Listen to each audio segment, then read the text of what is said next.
Let's start out with some facts. First of all, alcohol is addictive. Symptoms of acute alcohol withdrawal syndrome include hallucinations, seizures, and even in severe cases, death.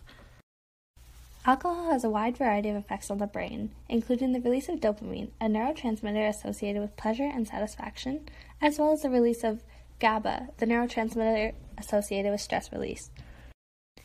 The alcohol we consume is ethanol, or ethyl alcohol. Alcohol acts as a depressant, which means it slows down the activity in the brain.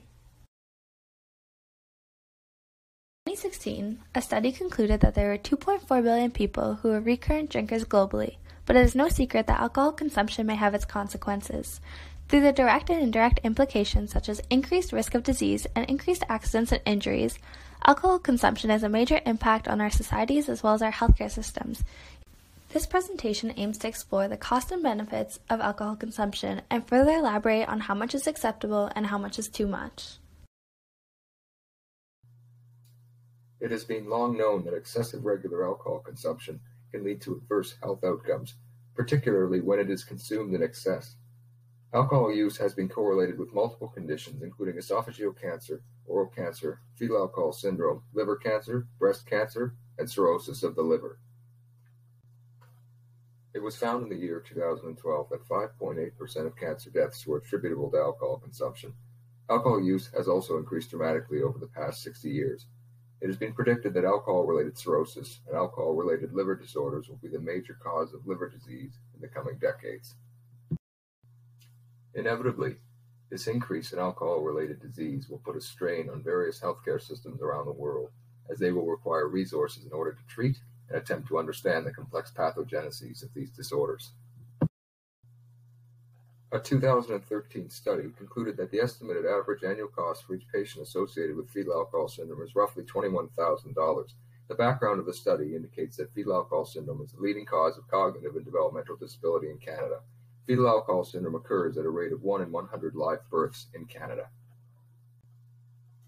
Given this high incidence rate, and that Canada obtains healthcare funding through taxes, this would mean that millions of tax dollars are being spent on fetal alcohol syndrome alone. With this in mind, it is evident that an increase in all of these disorders will have a negative economic effect on the Canadian healthcare system. Now that we've discussed some of the burdens, let's take a look at the good side of alcohol consumption. One study was aimed at identifying positive outcomes associated with moderate alcohol use in social drinkers. This study measured subjective variables and can be difficult to determine the validity and reliability of claims, but the results were positive. These positive variables included the following: enhanced mood, reduced stress, increased sociability, and perceived mental stability for alcohol consumers identifying as social drinkers.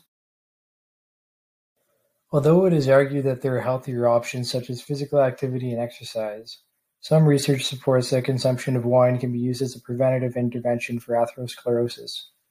Light to moderate drinking has been linked to reduced cardiovascular morbidities and mortalities while lowering risk of hypertension and vascular disease. Not only does light to moderate drinking decrease cardiovascular disease, it also has been shown to decrease risk of diabetes. Due to the large impact of diabetes, this is a key factor.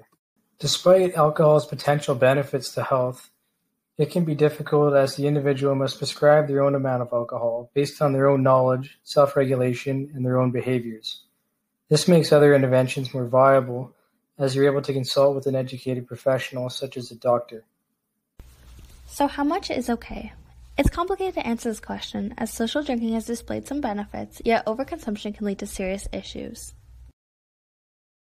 A safe assumption is following Canada's low-risk alcohol drinking guidelines, which state no more than 2 drinks a day or 10 per week for a woman, or 3 drinks a day or 15 per week for men. Despite the evident burdens alcohol has on a person as well as societies, it has passed the test of time. Alcohol consumption has been around for an incredibly long time. Despite the health effects and other alcohol-related burdens, we continue to use and misuse alcohol. Through this video, we have addressed some of the issues as well as highlighted some of the positive factors. In conclusion, alcohol consumption isn't likely to be eliminated, but we hope you consider your health as well as other aspects when choosing to drink and decide to drink responsibly.